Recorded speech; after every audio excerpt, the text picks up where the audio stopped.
Haleluya.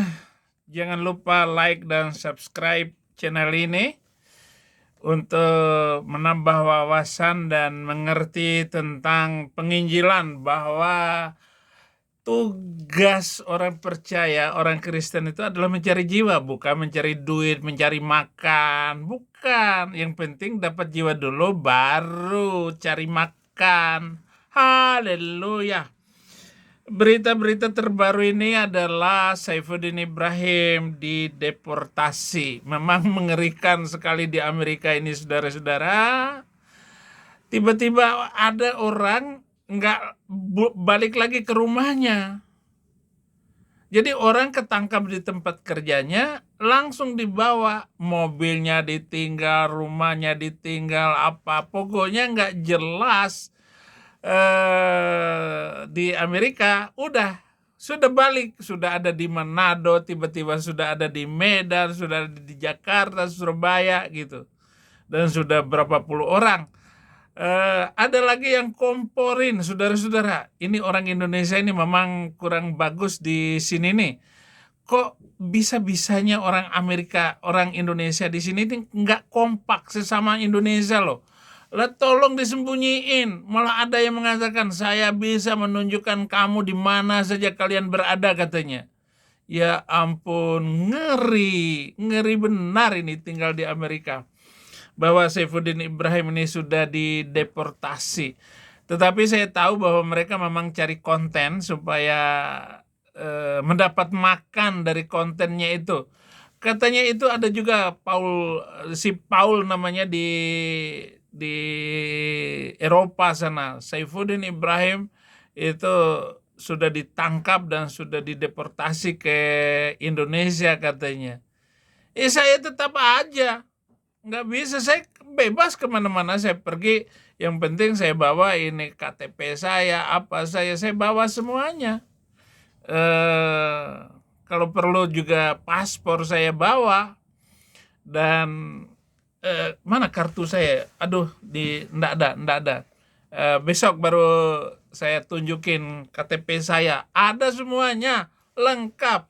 Yang penting ini ada salibnya, ini salib Saifuddin Ibrahim sebagai orang Kristen.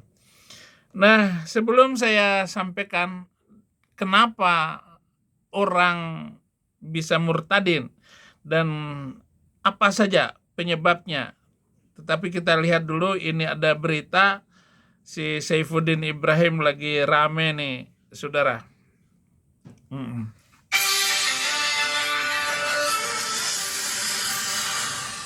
Pendeta kontroversial Saifuddin Ibrahim segera dipulangkan ke Indonesia. Tersangka kasus penodaan agama dan ujaran kebencian itu saat ini memang masih berada di Amerika Serikat, AS. Untuk memastikan kepulangannya, Polri telah berkoordinasi dengan Interpol, dan saat ini tengah berproses. Kadif Humas Polri Irjen Dedi Prasetyo membenarkan hal tersebut. Bareskrim Polri telah menetapkan Pendeta Saifuddin Ibrahim sebagai tersangka. Kasus ini terjadi saat Pendeta Saifuddin Ibrahim membuat kegaduhan dengan video yang meminta 300 ayat Al-Quran dihapus dan direvisi.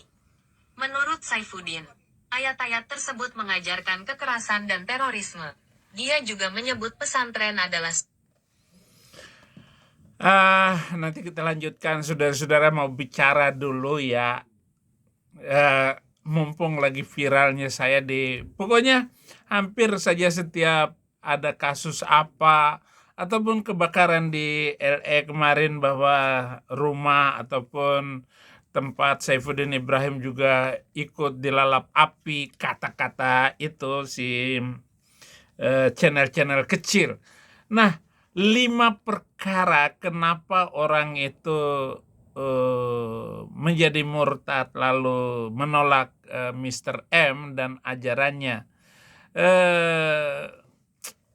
1, bahwa Mamat sudah diramalkan dalam Quran. Ternyata tidak ada ramalan itu, bahwa kata-kata di Quran itu tidak ada di dalam Alkitab.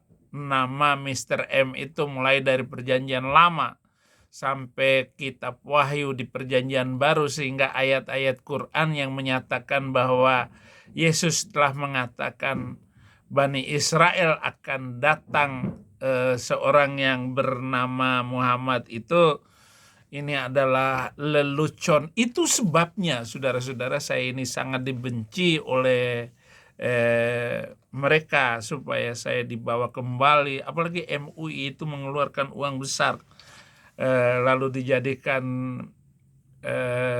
ATM oleh polisi untuk mendapatkan uang dengan janji bahwa polisi akan menangkap Saifuddin Ibrahim.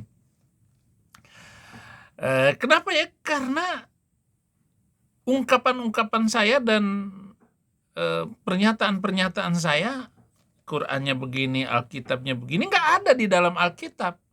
Sehingga para mu'alaf itu, saudara-saudara, begitu lihainya mempermainkan bahwa di Alkitab ini loh ayat yang menyatakan bahwa ramalan Muhammad di dalam Al-Quran itu ada nama dia di Alkitab, ini loh ayatnya. Ya contohnya Donditan, Kainama, Felix Xiao. Malu ngomong Quran salah, ngomong Alkitab apalagi. Jadi seorang yang bernama Ahmad itu adalah hoax. Ya'rifunahu kama ya'rifu na'abna'ahum. Ayat-ayat ini bohong semuanya. Itu hoax. Yang kedua, bahwa Muhammad itu mengajarkan haji, sebuah ibadah pagan kaum Quraisy, kemudian diambil alih oleh Islam sebagai ibadah agama itu, padahal tidak ada ajaran itu dilakukan oleh nabi-nabi terdahulu. Ibadah mutar-mutar batu hitam 7 kali tidak pernah dilakukan atau disyariatkan para nabi. Tidak pernah ada nabi-nabi macam begitu. Wow. Apakah nggak malu ketika saya ngomong kayak begitu? Dan umpama saya di Indonesia, nggak berani saya ngomong kayak begini, kayaknya gitu loh. Tetapi apa yang terjadi sekarang ini, saya dengan sungguh-sungguh berani untuk mengucapkan dan membeberkan hal yang sangat memalukan itu. Poin yang ketiga, kenapa sih orang Islam akhirnya terima Yesus Kristus dan menjadi murtad? Karena alasan yang ketiga, tidak pernah ada nabi terdahulu yang mengajarkan sholat 5 waktu, bacaan seperti itu terus sama, tidak pernah ada satu perubahan pun. Terus itu saja yang dibacakan, qomat, kamit, gemal. Ya, katanya nabi-nabi terdahulu juga sama mengucapkan doa ataupun sholat seperti itu. Potong jari saya kalau ditemukan ucapan-ucapan doa qomat kami seperti itu di dalam Alkitab ataupun nabi-nabi tersebut. Sehingga saya berkesimpulan sekarang ini yang lagi ramai dibicarakan di TikTok, bahwa nama Allah Subhanahu wa Ta'ala itu adalah nama karangan Muhammad. Kenapa? Karena tidak pernah ada nabi sebelumnya yang mengatakan bahwa pencipta langit dan bumi ini bernama Allah Subhanahu wa Ta'ala. Artinya Allah Subhanahu wa Ta'ala itu adalah nama Tuhan buatan Nabi Arab. Saya jamin tidak pernah ada sejak kenabian-nabian sebelumnya, terutama yang ditulis di dalam Alkitab. Oke? Apalagi mutar-mutar batu hitam, menghadap ke batu hitam, dan di Arab sana semua ibadah seperti itu menjadi aneh kalau dilihat dari ilmu perbandingan agama. Jadi sholat 5 waktu itu adalah sebuah ibadah buatan manusia. Matius 15 ayat 8 sampai 9, bangsa ini memuliakan aku dengan bibirnya, padahal hatinya jauh daripadaku. Percuma mereka beribadah kepadaku, sedangkan ajaran yang mereka ajarkan ialah perintah manusia. Itu poin yang ketiga. Nah, Sumber terorisme. Terkait hal itu, Persekutuan Gereja-Gereja di Indonesia, PGI, menyatakan pernyataan Saifuddin tidak ada kaitannya dengan PGI dan gereja-gereja. Pernyataan Saifuddin dasar PGI pengecut. Ngomong aja ada kaitannya kok. Kalian nggak berani ngomong. Karena dapat uang dari Depak ya ngomong dong. Dasar organisasi Plukus Untur. Ya tapi nggak apa-apa. Bagus untuk menyelamatkan diri. Daripada digeruduk. Itulah sebabnya saya benci, bukan benci. Saya nggak benci kepada orangnya. Saya kesal dengan PGI yang tidak pernah ngomong ketika gereja dirusak, ibadah dilarang, rame kesana. Mana ada PGI ngomong? Halo PGI. PGI, tolong Anda itu bersikap yang benar sebagai agamawan. Kalau memang Anda adalah seorang yang memiliki mental cinta Yesus, cinta penginjilan, cinta imanmu, ngomong dong kalau ada gereja dirusak. Saya tidak pernah ada itu mendengar PGI mengutuk, mengecam tindakan yang dilakukan oleh umat agama lain yang merusak tempat ibadah orang Kristen. Ataupun kalau ada orang Kristen yang masuk Islam, ngomong kek,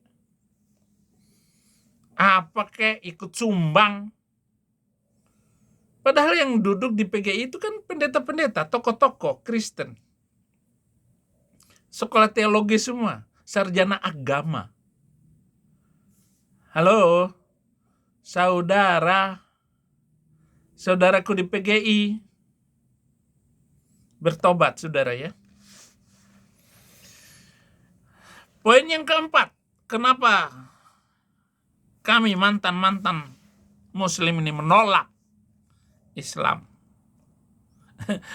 Jangankan ngomong kayak begini, semua dibenarkan. Cuman mereka PGI itu belum masuk Islam aja. Pengecut iya. 4. Mengajarkan bahwa semua nabi beragama Islam ini adalah penistaan terhadap Alkitab dan ini tidak sesuai dengan fakta karena Islam baru ada tahun 610 miladia. Sedangkan Yesus Kristus yang dikatakan sebagai Muslim 6 abad sebelumnya. Jadi ini sangat aneh. Terus kalau nabi-nabi itu sebagai Muslim, terus syahadatnya bagaimana? Berarti Yesus Kristus syahadat asyhadu an la ilaha illallah wa asyhadu anna Muhammadar Rasulullah, padahal Muhammad belum ada. Ayo, Kiai Ustadz, jangan mempermainkan keyakinanmu dan menjadi bagian dari penghinaan ya. Ya makanya saya lawan, saya katakan ini tidak benar saudara-saudara.